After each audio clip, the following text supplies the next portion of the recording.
Dober večer.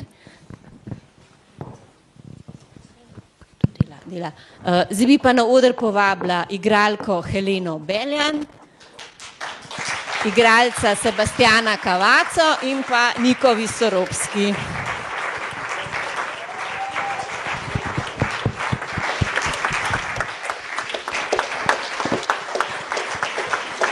Ti kar predajam mikrofon. Dobro večer. Prepričana sem, da imate zdaj polno glavo v mislih po tem filmu. Ni enostavno pogoltniti 2 uri in pol življenjskih zgodb, ki so najverjetneje vsaj malo vsakem izmed nas. Ampak tukaj levo od mene je Dora, ki je zrastla, lase ima daljše, tako da jaz jo zdaj že gledam enih 15 minut, pa zdaj vem, da je ta prava. No? Da nekaj najprej povem o njej, to je pač prva večja vloga. Izbrali so jo med 250 deklicami, ker je bila pač seveda izjemno prepričljiva. Njena filmska kariera se je začela pred 2 letih, ko je igrala v reklami, zdaj pa še vedno in še zelo dolgo pravzaprav že dela v gledališču, ampak še ne ve, če bo to njena karijera, ampak stara je 15 let, tako da je še časa dovolj. Prvo vprašanje, ki me najbolj zanima, so seveda njeni lasje. Reci mi, zar si imala prije filma dolgo kosu ali kratko? Imala sam dugu kosu. I kako je to bilo? Bio je šok ošišati svoju kosu i na početku nisam mislila da će biti baš tako kratko i da će to tako izgledati, a poslije kad sam shvatila, onda sam ipak malo bila skeptična jer moram baš ošišati, jer mogu imati periku, ali na kraju sam ipak pristala i ošišala, ali sad mi uopće nije žao. Evo, samo da znate, sutra ima test hrvatski, da, tako da. Mislim da će biti dobro. Prije kad sam razgovarala sa tvojom sestrom, rekla je da je bilo za nju jako zanimljivo kada je morala gledati film, a u Dori tražila je Helenu. I vidjela ju je samo u jednom prizoru i to je bilo kad si plakala. Kakva je Dora kad plače, kakva si ti kad plačeš? Zar su osjećaji isti ili ne? Pa kad sam morala glumiti scenu da sam plakala, ja sam tražila neku radnju iz svog privatnog života koja bi me rasplakala i vjerojatno se onda to vidi. Sebastian, še eno vprašanje zate. Ne vidi se. Super si odlomila. Vidva skupnih prizorov seveda niste imeli. Ne. Ste kdaj opazovali Heleno na setu? Ja, seveda delati z otroki, to je bom rekel, en velik izziv, ker so otroci nepredvidljivi, ker jih je treba znati voditi in tako naprej. Mislim, da je tukaj Ivona naredila eno veliko delo, poleg tega je imela zelo talentirano igralko, očitno, tudi sami ste videli, prepričljivo, v trenutkih prisotno, v vsakem trenutku prisotno. Jaz, ko sem pač prebral scenarij in ko sem videl casting, sem takoj rekel, da bom naredil vse, da bi bil zraven, čeprav so mi urniki to na vsak način oteževali, ampak smo najdli neko skupno pot, tako da veliko neprespanih noči, veliko vožnje, ampak se je splačalo. Pred dnevi sem prebrala, lahko da je že stara stvar, ampak je zanimiva, da en igralec ameriški je rekel, da si želi več filmov, v katerih bi ženske reševale same sebe, če se že morajo rešiti, se pravi, da ni nekega klišejskega princa, nekega zdravila, nekega reševalca od zunaj. Za film, ko prebiraš o njem, rečejo, da je ženski film. Zanimivo za Mission Impossible, nihče ne reče, da je moški film. Kako se vam zdi? A je ženski film in kaj je v tem ženskega? Kaj je to, so emocije ali kaj? Ja ne, ni samo to. Predvsem je vizura, rakurs ali pa dojemanje sveta, kot ga doživlja ženska, v tem primeru Ivona. z izvrstno igralsko žensko ekipo, Heleno, obemi Natašami in Lano.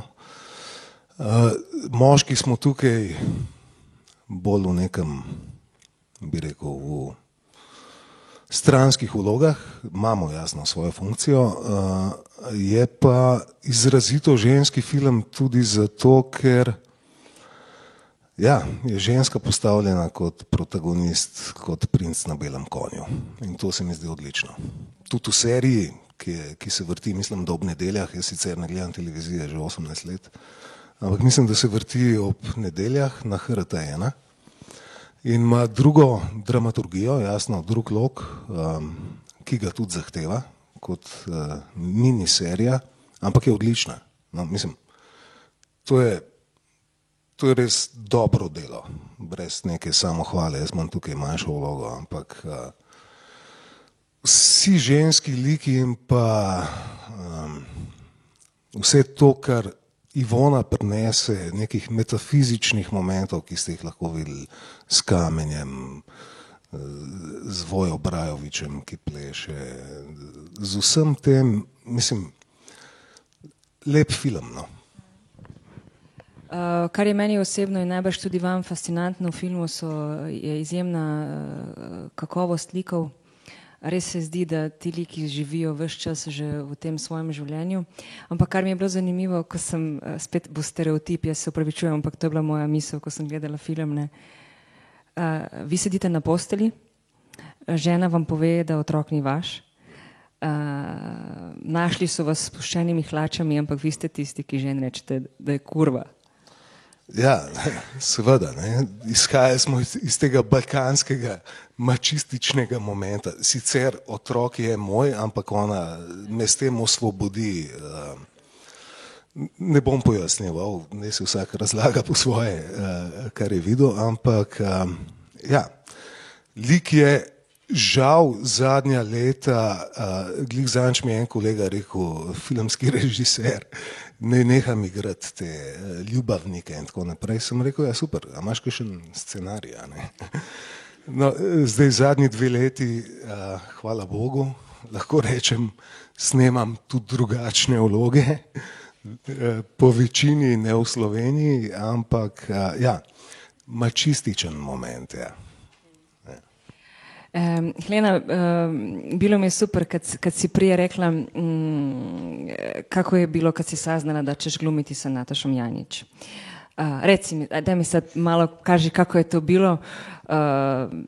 Dobro, i ti imaš puno iskustva sa glumom, ali ipak.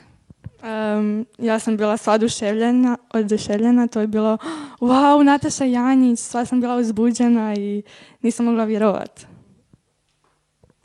I kako ti je bilo glumiti jednog djeteta u totalno disfunkcionalnom familiji i kako si se ufurala u ideju Dinama?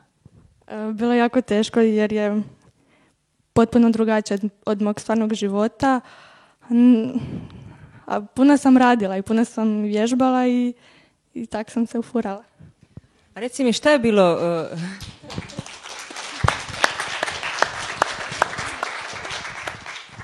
A šta je bilo u onom jointu? Čaj. Koji čaj?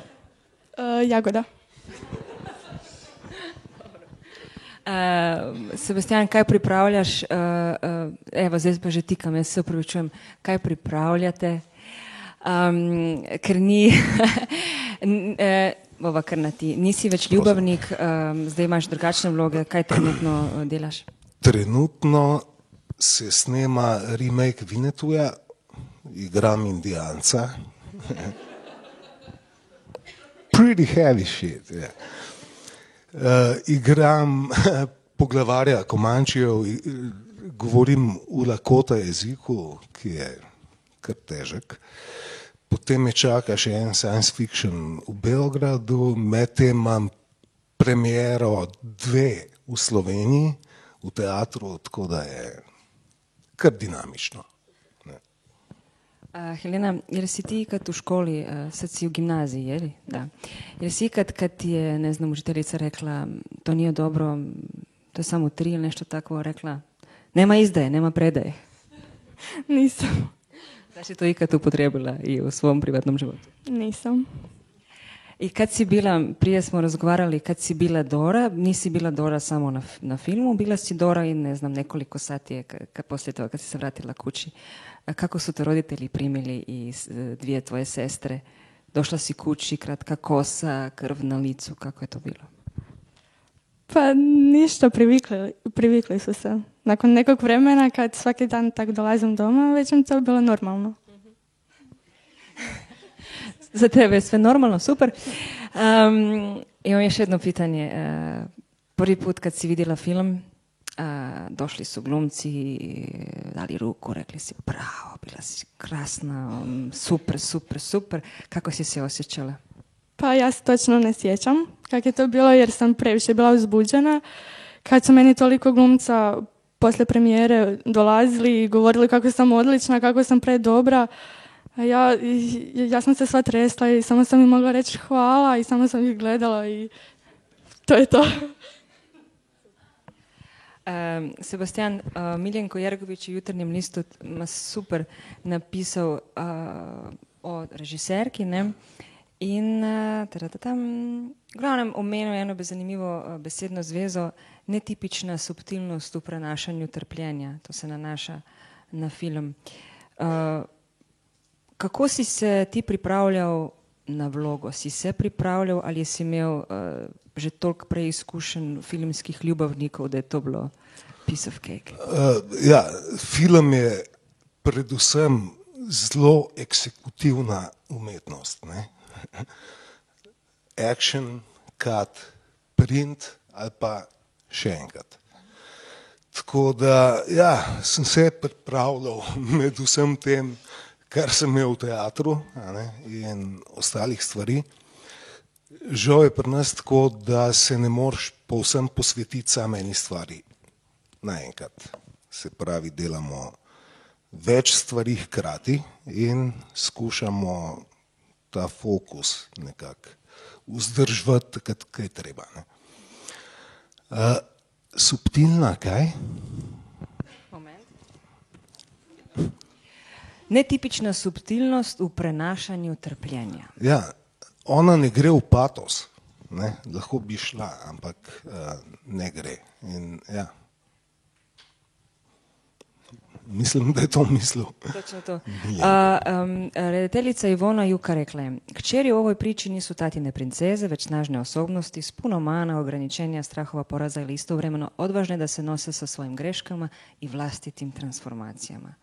Dobro, ti si srednjoškolka, ovo su ozbiljna pitanja, znam da i ti si postavljaš ozbiljna pitanja, ali reci mi nešto ti o svom ocu. Kakav odnos imate? Znam da nije kao onaj sa tatuima, ali reci mi kako je, jer si njegova princeza, mislim kažu za tate da oni kad imaju kćeri imaju princeze. Tko si ti? Pa mislim, ja imam još 2 starije sestre, tako da nas je 3 i još brat. Tako da mislim da nisam njegova princeza, mislim da je više brat, zato što je zadnje pa muško. I... Pa da. Pa još jednu stvar, kako ti je bilo kad si svog filmskog oca vidjela prvi put? Pa na početku me je stvarno bilo strah. Kad vidim svog tatu i Gorana koji ima tetovaže svugdje, stvarno me je bilo strah. Hvala. Hvala tudi tebi.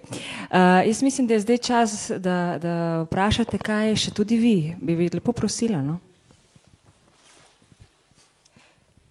Super. Jaz sem Vasilij Vasko Polič. Jaz takega filma na teh prostorih še nisem videl.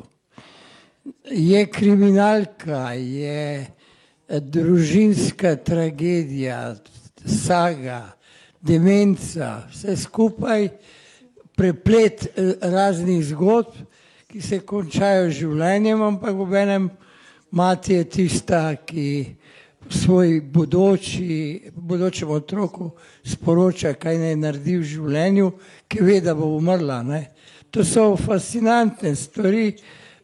Meni se zdi, da na teh prostorih takega filma še ni bilo v nobenem pomenu in meni se zdi, da je to ena sodobnost, kar jaz pozdravljam, da niso to samo tragične zgodbe propadanja Jugoslavije in vojaške zgodbe in sicer, ampak da je to ena sodobnost, ki so združili moči in Srbi in Hrvati in Slovenci, kajti v teh deželah, ki so nastale iz ene prejšnje, je situacija zelo podobna v teh zgodbah in temu načinu od drog, od snemanja limonadarc na kolumbijski način in vsemu temu in ta preplet je prinesel eno sjajno ekspozicijo, na katero je človek lahko samo ponosen.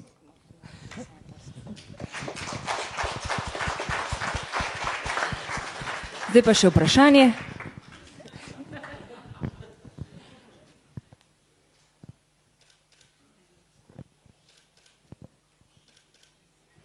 Ok, gospa v rožnatem. Imate kakšno vprašanje? Ne, dobeden, prvič, drugič, tretjič. Kanape. Hvala puno što si došla. Hvala vama. Mnogo sreće sutra v školi. Hvala tudi tebi, Sebastian, in veliko uspehov pri vseh vlogah, ki sledijo.